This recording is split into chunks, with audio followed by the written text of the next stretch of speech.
Ya,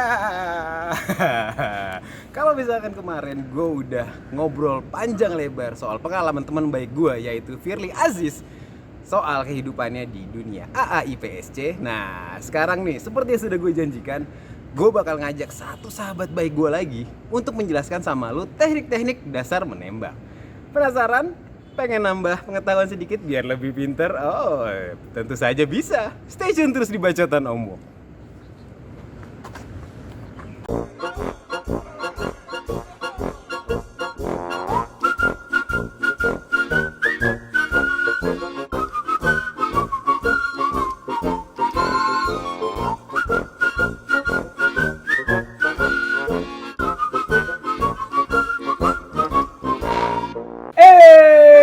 Selamat datang di acara Bacotan Om Wok, di mana kita akan membahas berbagai hal-hal menarik seputar dunia airsoft gun. Masih barengan sama gue, Emir Cesario alias Emir Bewok, tukang bacot profesional kesayangan selingkuhan Anda. Nakal banget ya. Bahaya ya. Kalau di luar rumah dia nakal ya. Istrinya Om Emir nyimak ya. Oke, di episode kali ini ya, seperti yang sudah gue janjikan di episode sebelumnya, di mana kali ini gue akan membahas lebih detail lagi soal AAIPSC alias tembak reaksi. Nah, di samping gue nih, udah gue bawa nih temen baik gue, sahabat gue yang kalau lu ngikutin channel Om Wok dari awal, ini nih yang endorse kita di episode 4. Tepuk tangan dulu dong buat Lekwit. Le. Mas A. Le kenalan dulu dong. Oh, iya. Kan nggak semua kan tahu kan. Oh iya. Sampean walaupun sudah cukup legend lah di dunia per airsoftan Indonesia. Sok lah Le, kenalan. Ya, nama saya. Halo teman-teman. Kayak acara anak-anak ya. Halo teman-teman. Nama saya manis. Nama saya DJ Widuro. Acara Ciluk Bayi ya. Geli Le. Le, Ya, siap. kenalan dulu nih Le. Dikau main airsoft dari kapan? Klubnya apa gitu, domisili lah, sok. Saya main airsoft itu hitungannya baru loh. Banding sama kamu masih duluan lu. Mosok. Aku tuh main airsoft tahun 2012.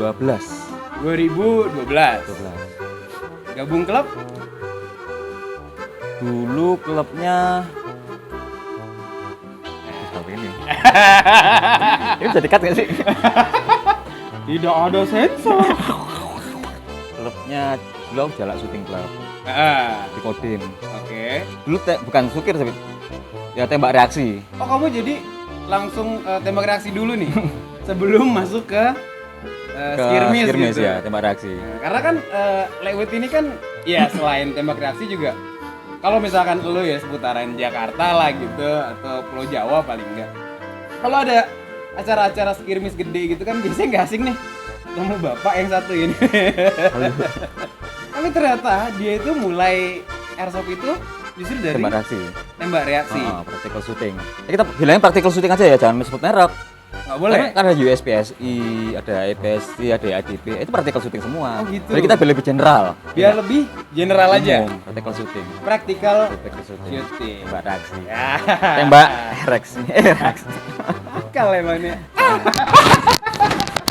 Oke, Le, Ya, siap. punten Le, bisa dijelasin nggak sih Le? Awal kecemplung di hobi ginian nih Le. Kenapa sih? Ya kalau awalnya tidak, nggak mau munafik ya. Pokoknya awalnya tuh pertama pistol tuh sangat appealing untuk orang yang ingin belajar self defense, bela diri. Pada sekarang itu kan kata-kata yang haram sekali kan. Haram. Airsoft tuh. Nah, jadah.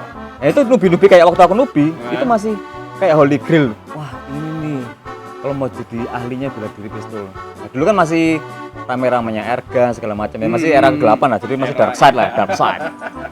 Akhirnya masuk itu, terus oh untuk latihan jadi self defense pistol gimana ya? Saya kira oh tembak reaksi itu kan belajar. Ya udah tertarik, akhirnya ya jujur lagi kalau mau bener mah pistol api. Tapi kan bener. Indonesia kan tahu sendiri peluru mahal sekali kan. Maka cari alternatif, masih olahraga menembak masyarakat ya. airsoft waktu itu. Diarahkan ke sini. Airsoft. Nanti yang dengan embel-embel, Mm-mm. nanti Mas bisa belajar bela diri dan bisa izin punya pistol bela diri, Mas. Seller gitu. Itu pistol bela diri. Aduh, aku ketipu. Pistol bela diri juga bisa bawa pulang kalau kita ada proper trainingnya. Embel-embel gitu. Akhirnya tertarik airsoft ini. Saya tertarik airsoft ini. Airsoft. Maaf ya, jangan ditiru loh itu. Jangan ditiru salah itu. Apa lah, semua tuh berawal dari kegelapan. Kegelapan. Habis gelap, Terbitlah terbitlah terang. terang. Oke, Le, kita di episode kali ini kan kalau kemarin gue udah ngobrol-ngobrol bareng atlet sayangan kita lah ya. Firly. Ya, itu mbah saya tuh. Mbahnya. Ngajari saya tuh. Nah, sekarang di episode ini nih gue pengen ngebahas lebih detail soal teknik-teknik tembak reaksi nih. Karena gini, airsoft kan banyak ya cabang-cabangnya ya. Banyak sekali. Dari yang suka skirmish kan, saling menyakiti di Iya, field gitu. orang. Gitu. Sampai yang demen nembakin plat Plate, gitu paper kan. ya. Apa tadi bilangnya? Action, katanya tadi nggak boleh. Practical shooting. Tactical shooting. Praktikal Praktikal. tembak reaksi. Ah. Practical shooting.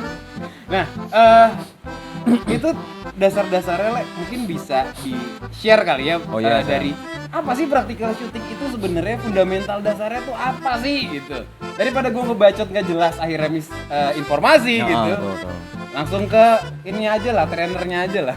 Nah, gitu. Sok lah. Jadi kalau saya lebih bahasanya umum ya. Kan ternyata setelah saya ya tadi kebiasaan kan di practical shooting.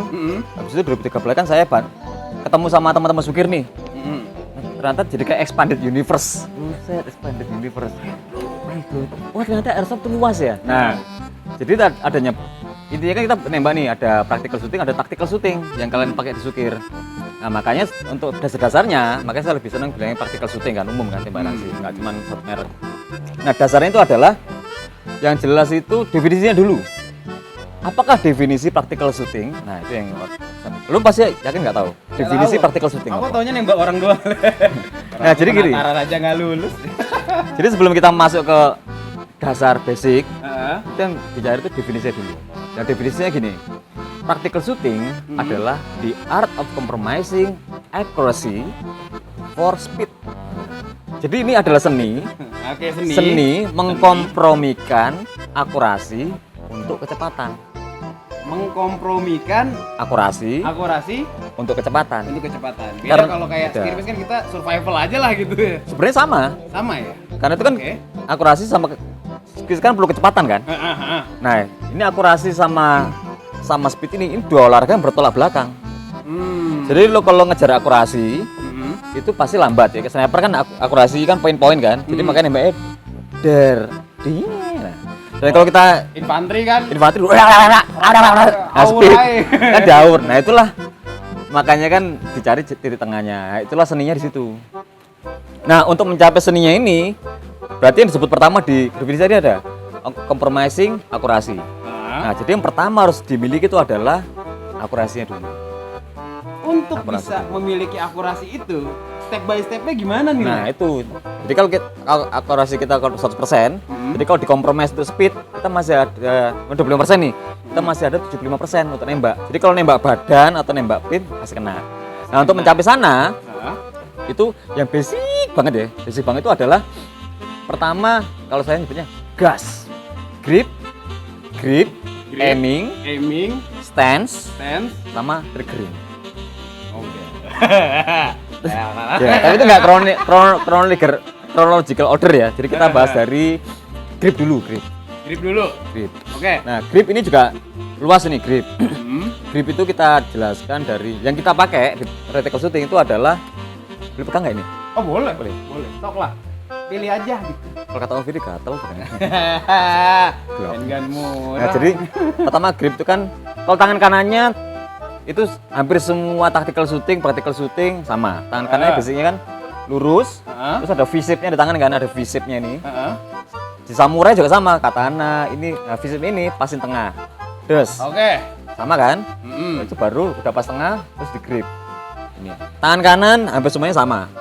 Apa persen. Nah, sekarang yang jadi perbedaan tangan kirinya. Nah, kalau kita kan bisa mengenal ada namanya ini apa namanya? Saucer cup. Terus ada namanya cross thumb gini. Terus ada namanya, ada megang gini juga. Ada megang gini. Ya, takut kejepit slide ya. Aku sih takut. Enggak, tapi macam-macam sih emang. Oke. Nah, tapi yang dipakai partikel itu adalah seperti ini. Ini namanya metode jempol lurus, straight thumb method. Jempolnya lurus ke depan kan. Karena pertama ini finger untuk alat bantu nunjuk nih. Nah kan begitu sebelum nembak kita bikin lo point and shoot kan filmnya gitu kan. Just point and shoot. Nah karena ada point ini pasti otomatis lurus nih. Nah, alat bantu satunya kan ini kayak orang Jawa kalau nunjuknya gini. Monggo. Jadi ini sebagai alat nunjuk juga. Nah kalau practical shooting gini. Terus tadi kan macam-macam grip nih. Nah itu kenapa harus dijelasin semua biar kita nggak jadi bigot. Nah itu ini menarik nih soal bigot ini nih.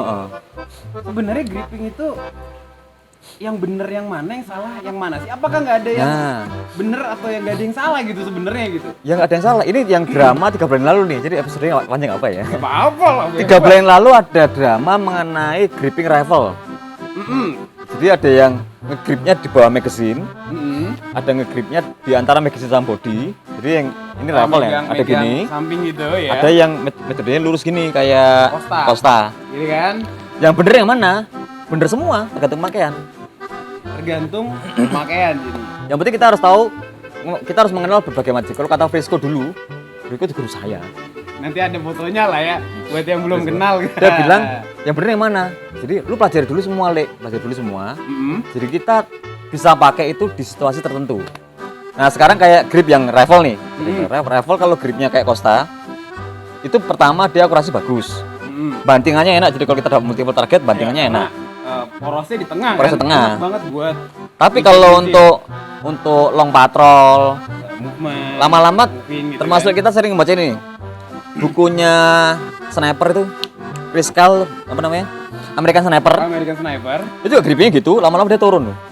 Karena dia desain clear-nya. Kalau kita dapat cuman anggap aja satu kompon ada 3 tingkat. Satu tingkat ada 5 kamar kan, 5 room. Total 15 room. Kalau kita masih kayak gini, masih kuat sih, masih enak kalau capek. Nah, sedangkan kayak di cerita-cerita film, di novel lah yang real, di Irak, Fallujah, itu bisa satu kecamatan Pak, bisa yang clear. Iya kan? Satu kecamatan, satu squad dapat satu kecamatan. Jadi tiap hari itu minimal ada 10 rumah bisa yang clear gitu. Gini terus kan? Ya kan clear lama-lama kan capek nih. Setelah rumah ke-5, 10, lama-lama mereka turun juga gini. Kadang-kadang jadi begitu masuk rumah dah clear gitu. Udah lah ya.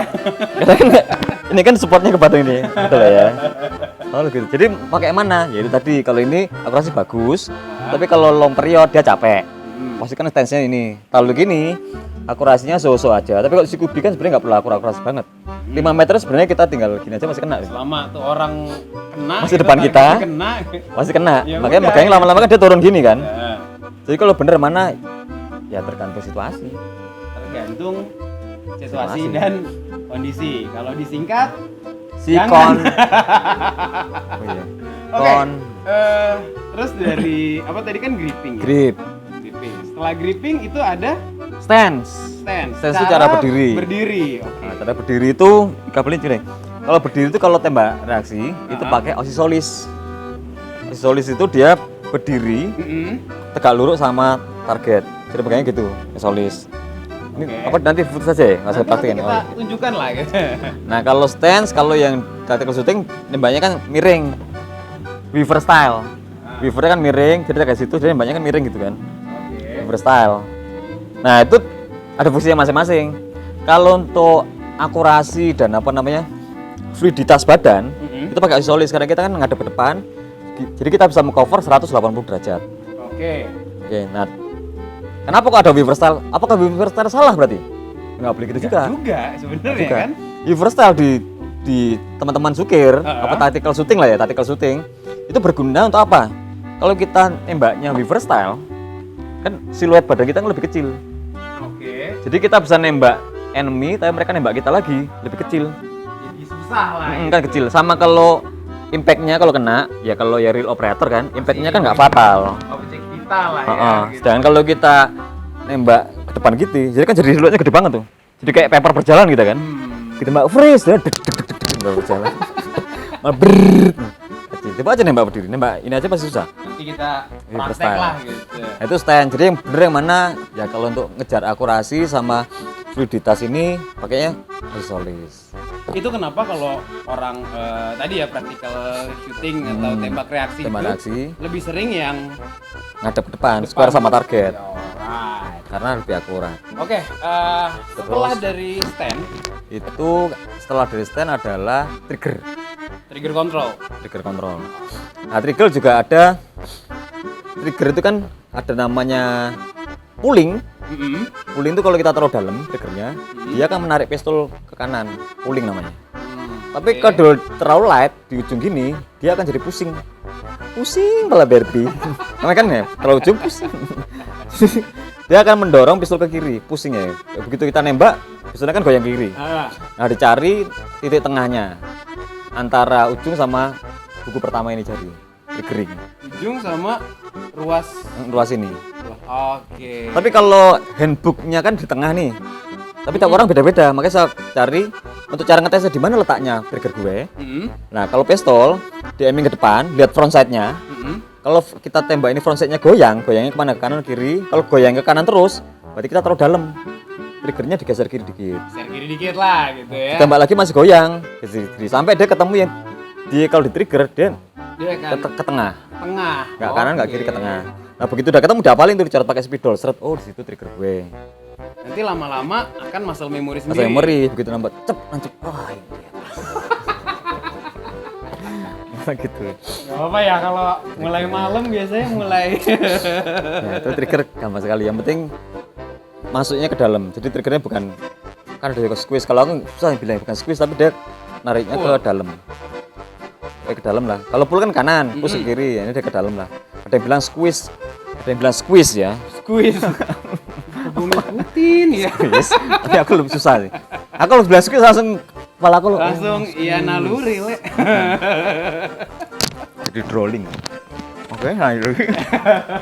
Gue yang ngeri. Oke, kita masih akan Terakhir lanjutin. aiming. Oh belum. Oh iya ini. Yes, aiming. Nah, sesi berikutnya. aiming itu kan di sini sekarang ada ini nih. Kan kita pakai orang sight kan ada basic banget nih. ada front sight, Mm-mm. pisir depan, pajera depan, bahasa Indonesianya, ada belakang ada rear sight Ah, atau pajera belakang, pisir belakang. ah, Nah, ini kan yang depan bentuknya satu, ah. yang belakang bentuknya Kan dua. Dua tuh. Nah, cara nembak yang bener adalah Mr. P dan Mr. V always together. Ya. Jadi everybody happy. Nah, kayak gitu juga kali. Nah, jadi harus rata-rata air. Harus ketemu. rata-rata air. Rata-rata air. Oke. Rata-rata air. Terus kita fokus kemana? Fokus ke front sight-nya. Mm-mm. Fokus ke front sight-nya ini. Mm-mm. Jadi kalau kita nembak, kalau basic sekali, lihat front sight. Sebelum front sight ini crystal clear, Mm-mm. jangan ditembak. Kalau masih burem-burem gitu. Nggak boleh. Itu udah crystal clear, udah merah. Nah, perfect sight, perfect alignment, baru tembak. Der. Kalau setengah jam masih burem, dokter mata lah ya. Berarti Anda matanya minus. Matanya minus. Nah, itu basic sekali. Jadi kan udah itu nah baru yang lain dan lain-lain. Oke, yaudah, gue boleh nyambung ke Boleh, sesi boleh. berikutnya. Boleh berikutnya apa nih? Aku takut ya. jangan ngulik-ngulik aku terlalu dalam ya. Nanti aib. Apalah, kita korek orang ini ya. Oke, buat lu yang masih penasaran, gue bakal ngobrolin apa lagi sama Liquid Samping ini. Stay tune terus di Bacotan Om Wok. Ya. Oke, sekarang kita akan mengulas lebih dalam lagi nih soal teknik-teknik apa ya, praktikal Practical shooting. shooting. Oke, Le, tadi kan teknik dasarnya 3 tuh udah tuh. Apa tadi? Biar nggak lupa nih. Gas. Nanti lupaan kan. Namanya gas. Gas. Gripping, Gripping, aiming, aiming, stance, stand, sama trigger. sama trigger. Oke, setelah itu ada apa lagi nih Le yang harus dipelajari nih soal practical shooting ini karena ya jujur aja gue masih awam banget di dunia ini kan. Lu tahu kan Ya. gue aja lulus ya jadi. Kamu lulus emang memalukan. Itu warga. Oke, lanjut Le. Oke. Jadi kalau tembak reaksi kan aku sering lihat di kan. Baca tembak reaksi. Nah, terus selalu merangkai sama kayak aku. Jadi yang aku tadi terangkan itu klise sebenarnya. Hampir semua channel pasti ada kan. Grip, tes. Nah, tapi begitu teman-teman yang lain ya benar-benar nggak ada gurunya. Apalagi kan ada daerah jauh gitu dia punya pistol nih. tapi nggak ada temennya. Jadi kan bingung, teman megang grip itu bisa jago tembak reaksi. Nah ini, jadi sebelum kita masuk tembak reaksi, jadi tembak reaksi itu kan kita mainnya stage nih. Mainnya stage. Nah stage itu apa sih? Nah itu harus dipecah. Apa itu stage? Harus dipecah. Jadi kita harus pertama pecah dulu nih stage-nya. Skill apa sih yang diperlukan untuk main stage tembak reaksi? Nah setelah kita pecah, jadi kita pecah nih. Jadi ada 6 apa 5, kalau aku sih ada 7 sih, 7 kriteria. Kalau kamu tuh ada 7 kriteria? Oke. Boleh dikat dulu ngontek. Ada berapa kriteria ya? Belum ya udah. Maaf Uzur ya kan pestol gitu, pemuda stok lama. Jadi ya harus nyari contekan dulu. Ini mana? Aku apa sih? Itu kok ada yang gambarnya menarik. Aku ada 1, 2, 3, 4, 5, 6, 7, 8, 9, 10, 11, 12, 13, 14, 16. Banyak. Jadi skillnya tak pecah 16. Oke, apa aja tuh 16 nya? Sok lah dijelaskan lah. Jadi itu aku sebut namanya shooter kompetensi profile. Shooter kompetensi profile. Jadi aku pecah jadi 16 skill. Skill itu masing-masing tak pecah jadi beberapa drill. Nah, jadi aku bisa menilai shooter nih. Oh dia sampai skillnya sejauh apa sih, berapa persen kemampuannya. Nah, 16 yang shooter kompetensi profile itu tak pecah jadi 16. Jadi bebas ya, jadi misalnya nggak mengikat. Jadi kita kalau coach yang melihat ini bisa dipecah sesuai dengan di custom sesuai dengan keinginan masing-masing. Oke. Yang pertama itu adalah pasti akurasi shooting. Satu, presisi ya? presisi. Kalau bahasa Indonesianya gitu. Presisi. Oh, bukan presisi. Akurasi sama presisi beda loh. Beda, Le. Kalau precision shooting itu pinpoint. Jadi kalau nembak titik kena titik. Oke. Kalau accuracy shooting, lu nembak titik kena pinggir masih oke lah. Masih boleh lah ya. Akurasi, lu nembak orang kena orang masih akurasi. Tapi kalau nembak orang kena pusar, nah itu presisi. Pinpoint. Oke. Udah. Nah, itu akurasi shooting. Yang penting akurasi shooting. Yang kedua adalah skill drawing. Drawing Cabut holster. Itu satu skill sendiri. Oke. Terus habis itu strong hand shooting. Kalau kita pecah lagi strong hand shooting. Strong hand, weak hand. Oke, nah itu strong hand satu dulu. Strong hand dulu. Yang ketiga habis itu baru big hand. Satu skill lagi. Terus top speed shooting. Top speed shooting itu kita time speed dia nembak kalau ketemu multiple target. Top speed shooting aja bisa ngebut-ngebutnya dia seberapa sih top speed shooting. Itu rapid fire-nya berarti. Oh, untuk multiple target. Oke. Terus habis itu reloading ada skill sendiri. Habis itu berikutnya shooting on swinger. Shooting on swinger ada yang targetnya gitu, tapi untuk importansinya ganti pasangan tuh keren. Bukan ganti istri, bukan.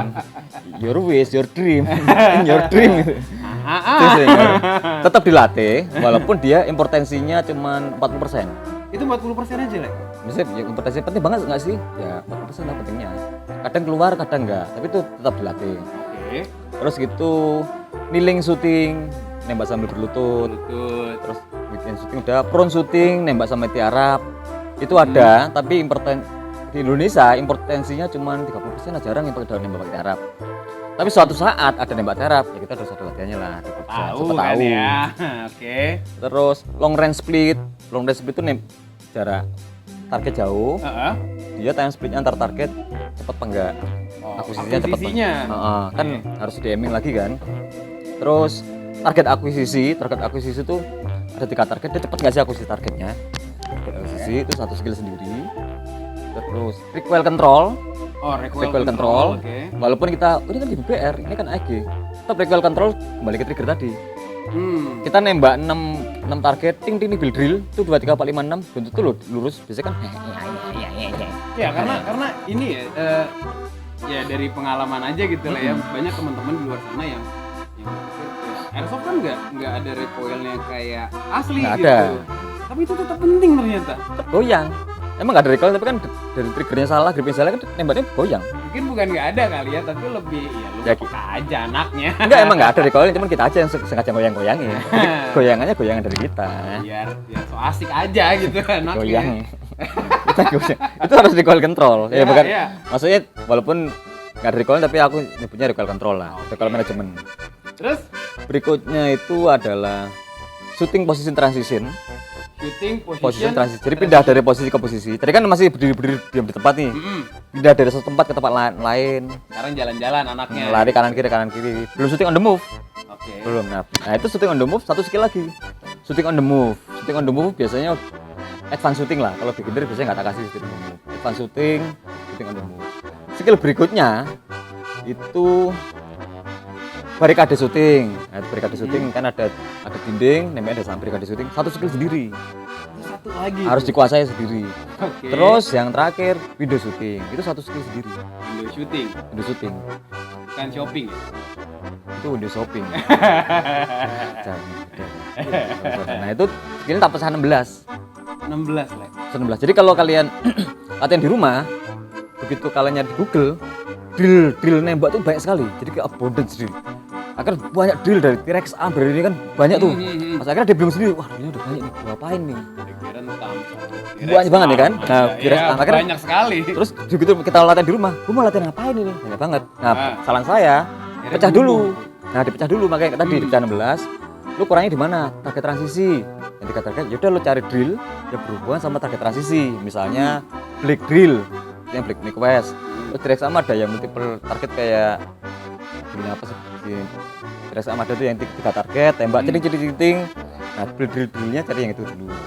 Terus gua kendalanya di akurasi. Drill yang tentang akurasi, yang kayak dot torture, terus T-Rex arm warm up drill itu tentang akurasi, terus little dot tentang akurasi. Ini lebih terarah. Iya, jadi kayak ibaratnya nih, kalau misalkan kita makan jangan dilahap semua dulu gitu. Bertahap. Satu sampai udah ngelotok Udah lah tuh ngelotok, ya. baru gitu. jalan berikutnya. Baru maju ke berikutnya. Nah, kalau dari sini berarti kesalahan yang sering dilakukan oleh teman-teman kita di luar sana adalah nggak sabaran tadi itu ya, Nggak mau sabaran. main langsung Main stage, langsung main stage. Emang main stage itu bagus sih untuk ngelatih apa namanya refleks. semangat berkompetisi. Oh, semangat itu juga ya. Jadi penting kalau pas itu. tanding kan main stage gitu. Tapi main stage itu gini, di stage itu aja, kalau stage aja kita pecah ya stage. Kita ada satu stage, dalam stage itu ada barikadenya, ada windownya kan.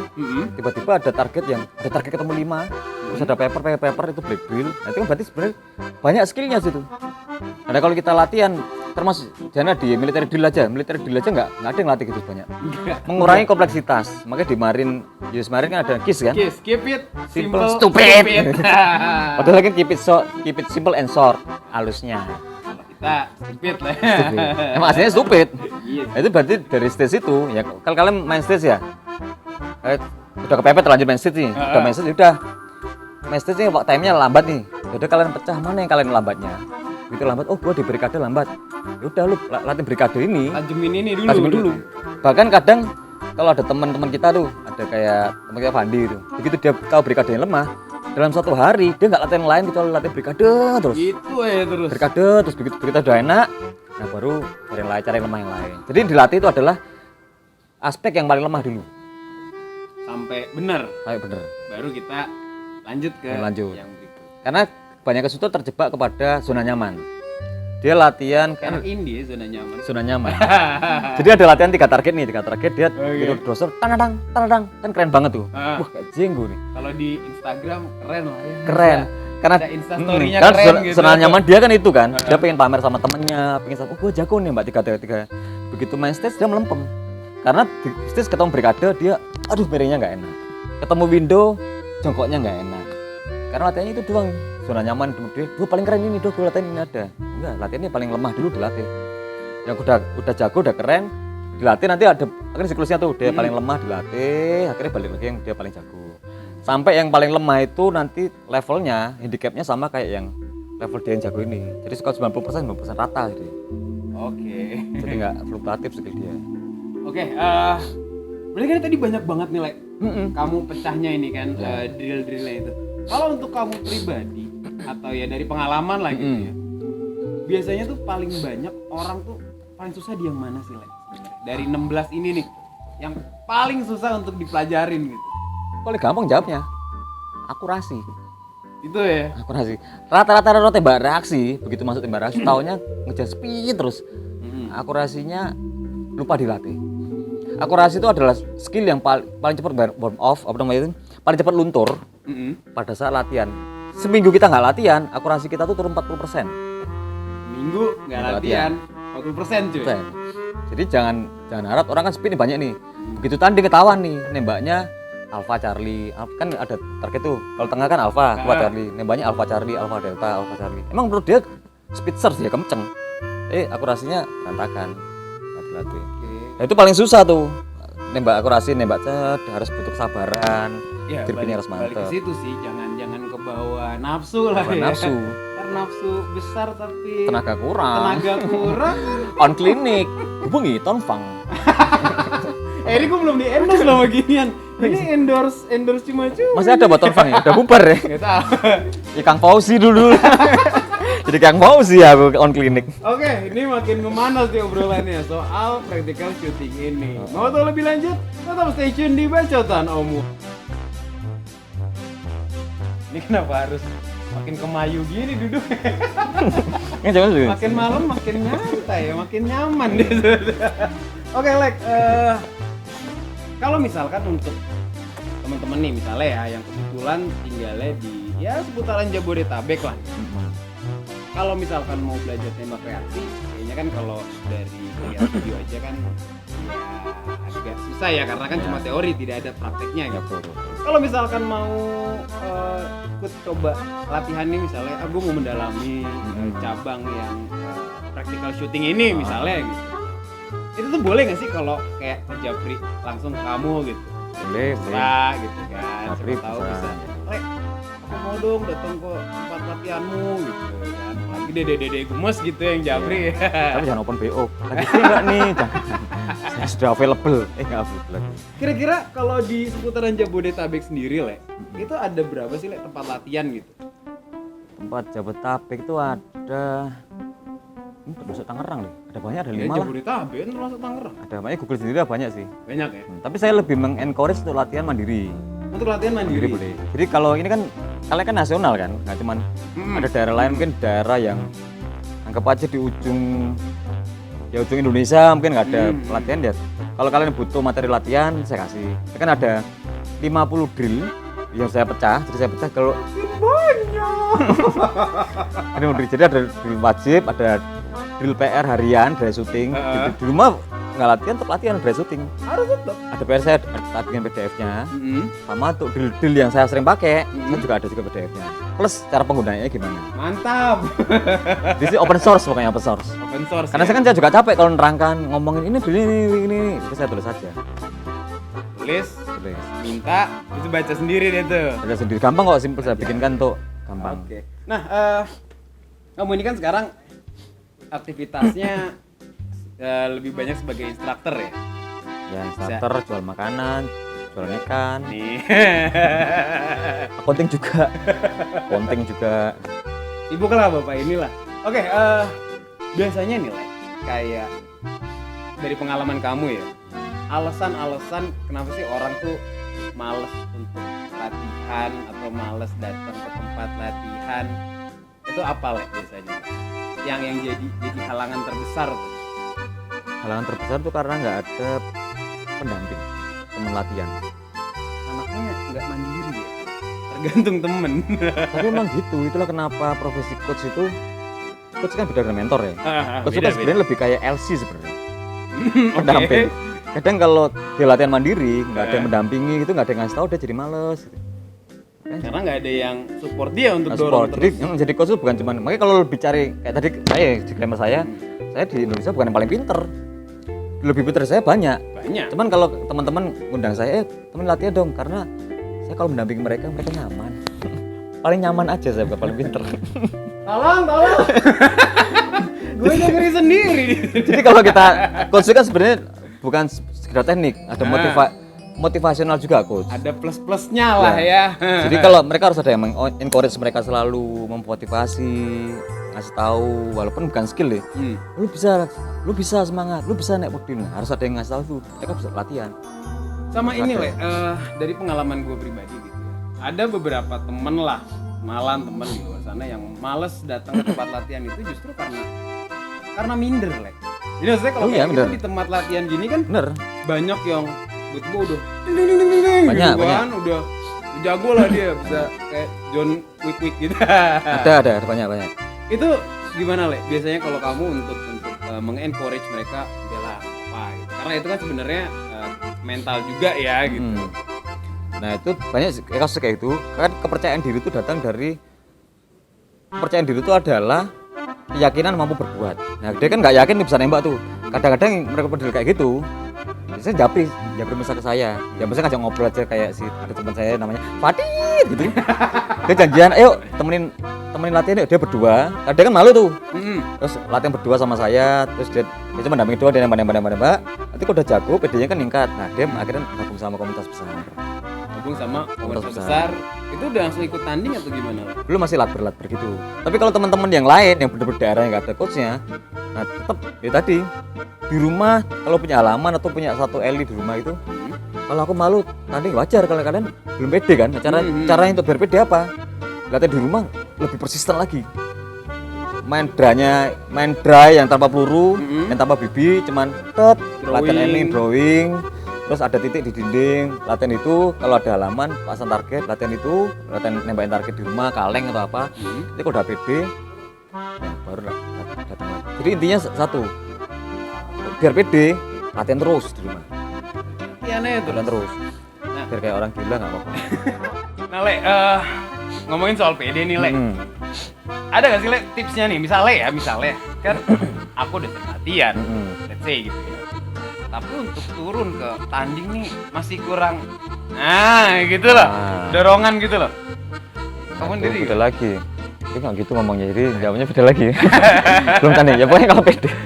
Gimana cara menaikkan PD lah gitu? Jadi itu 2 tahap tuh. Untuk pertama kan PD untuk datang latihan dulu bareng-bareng nih. Dan minimal, paling nggak kalau latihan di rumah, itu kan latihan 1000 butir bibi per hari. 1000 butir bibi per hari. Jadi kalau kita beli yang isinya 4000 nih, cuma buat 10 hari gitu. Iya bisa 10 hari. Jadi 1000 ya 5 hari. 5 hari ya. 5 hari tapi kan nggak tiap hari. Terus ketiganya seminggu 2 kali. Oke. Sekali latihan habis 1000. Paling nggak kalau 2-3 bulan, kalian PD-nya udah ningkat tuh. Udah ningkat, wah gue udah nih. Nah, tetap kalian harus datang ke tempat latihan yang ada teman-teman latihan bareng. Untuk PD tanding. Kalau untuk PD tanding ada satu skill yang susah untuk dilatih, itu mental game. Oke. Mental game tuh harus dicoba di stage, mau nggak mau.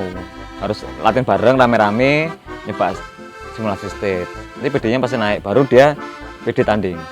Nah ini masalah mental juga sih Le sebenarnya. Maksudnya ya nggak cuma skirmish atau ya IPSC ini kan.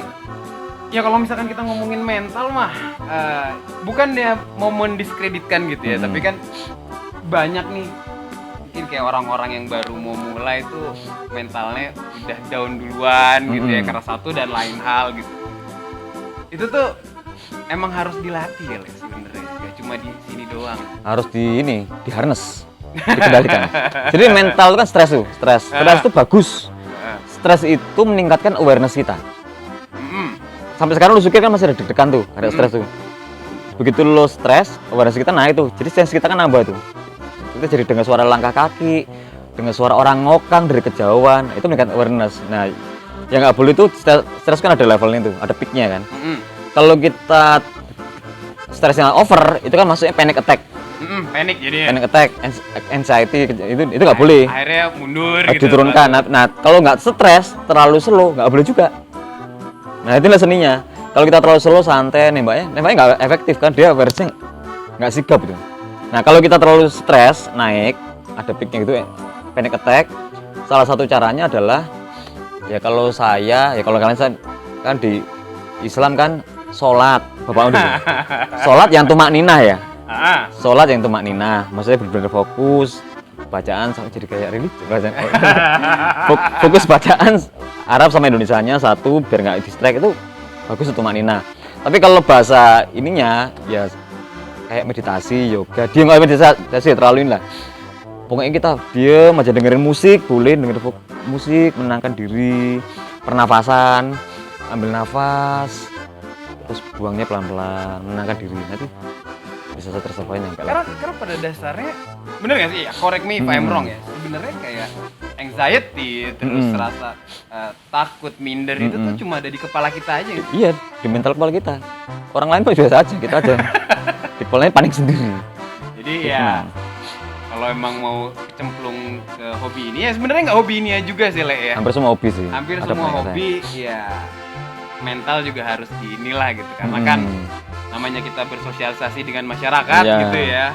Ujian mental juga bener ya. Mental, makanya kalau hubungan sama religi tadi kalau mental game itu bisa dengan zikir, jadi belajar ini jadi channel religi.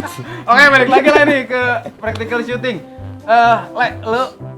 Kamu itu kan udah coaching itu berapa tahun, Le? Oh, coaching itu baru saya. Baru ya?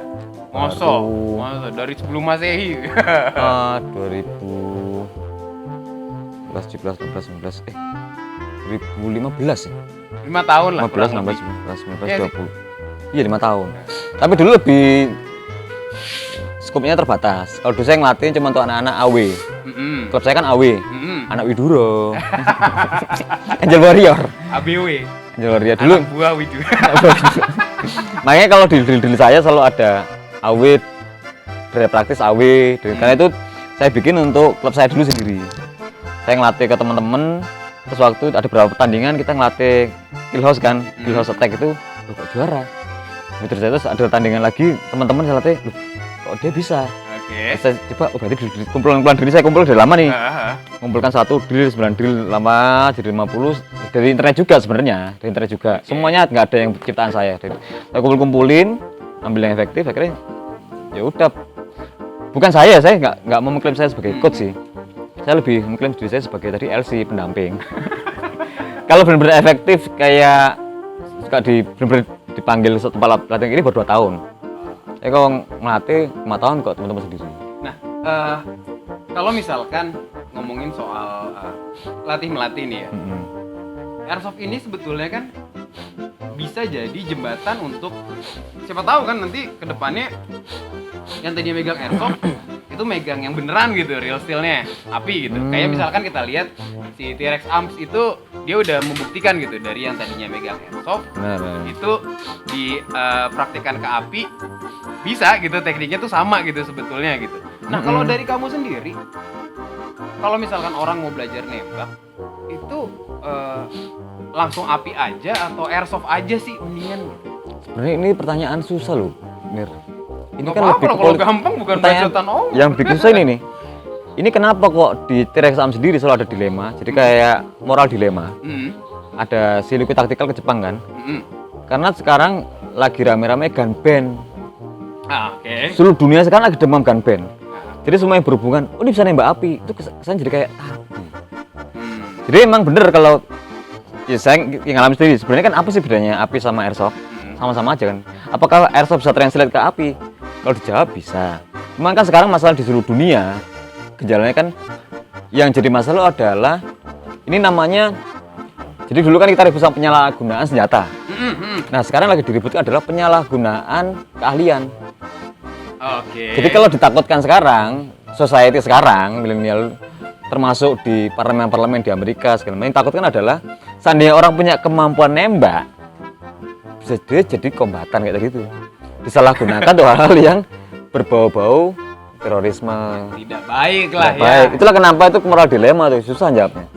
Kalau jawabnya iya, pertanyaan tadi simpel jawabannya iya. Berarti kamu setuju tuh kalau misalnya ya, gue mau coba jadi atlet tembak gitu, tapi untuk mulailah dulu dari airsoft gitu. Itu berarti kamu setuju untuk sampai statement itu aja gitu. Ya, aku tuh ya nanti.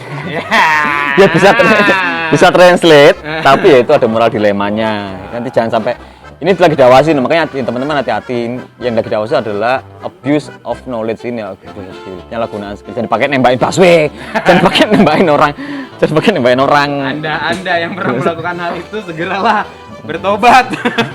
Nembakin kucing jangan. Itu bikin kita malah dibubarin airsoft. Nggak ada airsoft nanti bubar. Betul. Jadi kembalikanlah ini ke hakikat dasarnya. Ini olahraga, bukan untuk bela diri, untuk nembak orang. Oke, Lek, ngomongin soal airsoft ini menarik juga nih ya. Dari masa. Kalau dari mata kamu sendiri nih, pendapat kamu dari airsoft yang dulu kita masih masa kegelapan lah ya, tanda kutip gitu, sampai ke sekarang gitu. Apa sih pendapat kamu tentang airsofter di Indonesia sebenarnya? Secara general dulu ya, baru nanti kita turun ke dunia practical shooting ini. Kalau sekarang Ini jadi kita sekarang ada naik turunnya nih. Kalau zaman lumayan itu kan lagi ada kemasannya airsoft nih. Nah, tahun 2007 Udah ke 12 lah ya. Dulu kan orang pakai M16 diseling gitu naik motor cuy. Naik motor gitu bebas, nggak ada stop polisi. Kalau sekarang kan lagi turun karena sekarang banyak peraturan yang mengikat di airsoft. Sudah ya tertata lah ya kalau secara aturan Sudah tertata. Nah, ini kan makin bikin orang gerah nih. Gerah. Makanya sekarang ada penurunan jumlah airsofter. Tapi udah mulai ada kenaikan. Jadi kalau mau tetap komit di hobi ini, kita harus siap sama segala konsekuensi dan peraturan yang mengikat. Ya, ini bukan salah kita. Kalau kan selalu jadi perdebatan di grup, ini senior, terus pemuka organisasi kemana aja? Ya itu sering tuh aku, pemuka organisasi itu kemana sih? Loh, kita tuh udah capek loh, ngadep. Lu kan ngalami ngadep ke Mabes Polri pernah, ngadep ke Polda pernah, Kapolres pernah, semua ngadep. Audiens itu gak capek-capek dari tahun 2013, tapi tetap kita terikat peraturan dan undang-undangan. Sebagai warga negara yang baik. Warga negara, nggak cuma Indonesia. Kita masih beruntung masih bisa nembak. Malaysia udah nggak boleh. Iya. Australia nggak boleh ya. Kita ikutin aja lah, yang penting kita masih bisa main. Makanya ada penurunan. Itu kan secara airsoft secara general nih, Le. Kalau misalkan ya kita jadi agak lari dikit nih bahasannya gitu. Kalau untuk AIPSC sendiri atau practical shooting ini nih, menurut kamu ya dari mata kamu pribadi, dari tahun-tahun yang dulu tuh kayak kemarin sempat ngobrol, ya episode kemarin ya sempat ngobrol sama Firly gitu, sampai ke sekarang gitu. Menurut kamu tuh gimana? Kamu pribadi gitu. Nah, ini malah AIPSC ini sendiri. AIPSC sendiri ini menarik nih, karena AIPSC kan olahraga yang menurut saya effortnya kan banyak nih, mahal sekali. Ini malah naik daripada ketimbang si let's say skirmish-nya sendiri itu justru lebih naik di tembak reaksi. Karena dengan ada bertumbuhnya tempat-tempat nembak kayak sekarang nih, ada Lodaya, nanti ada tempat lagi nembak baru, ada di mana-mana, itu malah naik. Pesertanya juga naik nih, kayak teman kita yang kecamatan ini baru, banyak yang baru-baru nih. Dalam 1 bulan ada anak baru bisa 10. 10? Anak baru 10 1 bulan, 1 tempat doang loh. Mantap. Kalau grupnya gitu kan bisa banyak. Itu yang aneh itu, naik. Justru lebih naik ya. Ada alasan khusus nggak sih, Lex, selain dari mulai banyaknya tempat gitu? Kenapa yang ya seperti kita tahu ya, sebenarnya core airsoft itu adalah ya skirmish itu sebenarnya. Tapi dengan masa ini akhirnya bergeser dan yang naik tuh malah practical shooting ini. Ya semuanya sama mungkin, semuanya hobi naik karena BFH. Iya sih. Mungkin karena skirmish, kenapa skirmish turun? Karena dengan adanya coronavirus ini, izin untuk keramaiannya coronavirus ini, izin keramaiannya susah Pak, karena kita harus ngumpulin orang nih 10 satu tempat nih. Padahal kita menjaga jarak tembak. Jaga jarak, tapi kan sebentar ya, izin keramaiannya kan susah. Iya Terus sih. ini juga orangnya pasti masif. Kalau tembak sukir cuma 2 orang 3 orang nggak asik. Jangan, ini kan orang bisa datang sendiri, nembak plate, nembak target masih bisa, nggak perlu rame-rame kali lah. At least paling enggak skill menembaknya tuh nggak luntur ya. Nggak luntur. Kayak tadi kan kamu bilang juga kan kalau seminggu kita nggak latihan itu 40% kan. 40% turun. Gitu. Terus ada yang dikejar juga. Ah iya. Kan prestasi kan, ada jalur medali, prestasi kan ada yang trofi hunter. Jadi ada yang dikejar. Kalau sukir kan kita kan nggak boleh hebat-hebatan, kita kan nembak-nembakan aja, rekreasi Yang penting selamat aja lah. yang penting rekreasi aja, kita tembak-tembakan impresi. Nah, ini ada satu topik lagi nih, Le. Ya, seperti yang kamu tahu kan, aku penataran aja kan nggak lulus ya. Iya kamu. Ayo, warga lagi. Gimana sih kamu? Jatuh jatuh. Dulu tuh aku dibilang aku itu bukan shooter, aku tidak cocok untuk jadi shooter. Aku lebih cocok sebagai kombatan lah. Oh, teroris berarti. Juga. Aku masih cinta tanah air. Menurut kamu tuh gimana, Le? Apa sih sebenarnya bedanya antara ya let's say kombatan lah gitu, tanda kutip gitu ya, sama shooter gitu? Nah, itu kombatan tuh bahasa strongboard itu kombatan. Jadi kita misalnya tactical shooting aja namanya. Tactical shooting, oke Tactical lah. shooting, tactical shooting. Itu 2 hal yang berbeda. Tactical shooting itu kita doktrinnya nembak secepat-cepatnya semua target yang ada depan mata kita, gampangnya gitu kan. Tapi kalau tactical shooting, kita nembak, gimana caranya kita nembak kita nggak ketembak, itu kan beda tuh. Penting selamat. Nah, ya gampangnya gini ya, analoginya gampang. Kan ada window itu kan namanya fatal tunnel kan. Apa window? Pintu. Kalau tactical shooting, ketemu pintu, ada 5 target, dia masuk pintu, ada pintu gede, langsung depan pintu, dang. Malah mengekspos dirinya di pintu itu gitu kan. Tembak semua, selesai. dalam waktu 3 detik, let's say gitu. Nah kalau tactical shooting ada pintu, dia nggak langsung masuk, kan lalu di pintu, di pinggir pintu ngintip dulu, tembak, ngintip dulu, tembak, dulu, itu ada kayak Gecko tactical namanya slicing method. Doktrinnya tuh adalah always run for cover gitu kan sebenarnya. Intinya cari selamat dulu. Jangan terus kita nembak 5 orang tapi kita mati, ini kan cari selamat. Karena doktrinnya kalau tactical, doktrin militer kan era sekarang safety first, nyawa itu kan berharga.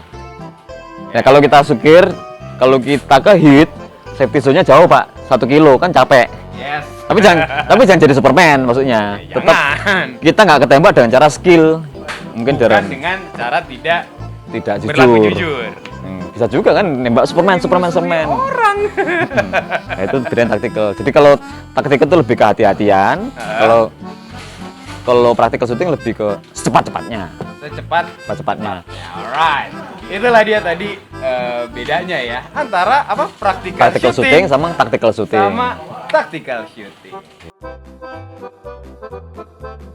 Oke, tadi kita udah lumayan ngobrol panjang lebar lah ya, Le ya. Soal dasar-dasar apa practical shooting tadi. Dan berhubung sudah cukup lama saya ngebacot di sini. Mohon maaf nih, sepertinya episode ini harus saya sudahi di sini. Tapi buat lo yang mau belajar lebih dalam lagi, lebih banyak lagi soal practical shooting, soklah langsung Japri mesra. Nanti di sini ada sosmednya lah, ada Instagramnya gitu kan, bisa follow-followan. Anyhow, Lewit ada pesan-pesan nggak? Pesan-pesan terakhir kayak mau mati. Pesan-pesan terakhir untuk teman-teman yang lagi nonton channel ini nih, atau yang baru-baru mau bergabung ke dunia airsoft sendiri. Sok lah, Liquid. Oke, itu teman-teman yang bergabung, ingat, talent with the training is nothing. Kata Luke Skywalker itu. Saya udah bilang gitu kan Luke Skywalker. Talent with the training is nothing. It's nothing. Luke Skywalker. Jadi sering-sering latihan, terus jangan malu nanya juga, kenalan lah gitu ya kan, kalau nggak kenal nggak sayang. Iya, kenalan. Iya sih Beb. Iya. Jadi kayak ini gay banget lama-lama gitu. Oke, makasih banyak buat yang udah nonton video ini, apalagi udah nge-like, subscribe, share gitu Dan kan. pencet tombol loncengnya. Oh ya, buat yang mau berbaik hati nih, dukung channel ini biar gue makin rajin ngupload video. Boleh dong di sawer lah gitu. Nanti linknya ada di deskripsi, cek aja sendiri. Oke? Sampai ketemu di episode berikutnya. Masih di acara Bacotan Om Wok barengan sama gue Emir Cesario alias Emir Bewok, tukang bacot profesional kesayangan selingkuhan Anda. Kenapa gitu ya cara gue? Gak tahu. Oke deh, sampai ketemu di episode selanjutnya. Emir Cesario signing out. Widuro juga. DJ Widuro out. Ya, sampai jumpa.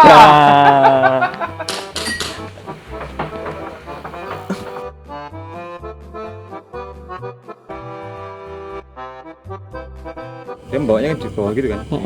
Ada tuh, udah tadi. Udah. Kok wafer apa namanya? Mangkok saus cup. Saucer Cup. Lalu gitu. Iya sih. Ya udah, berarti ini kan buat basic dulu nih. Nanti buat praktek.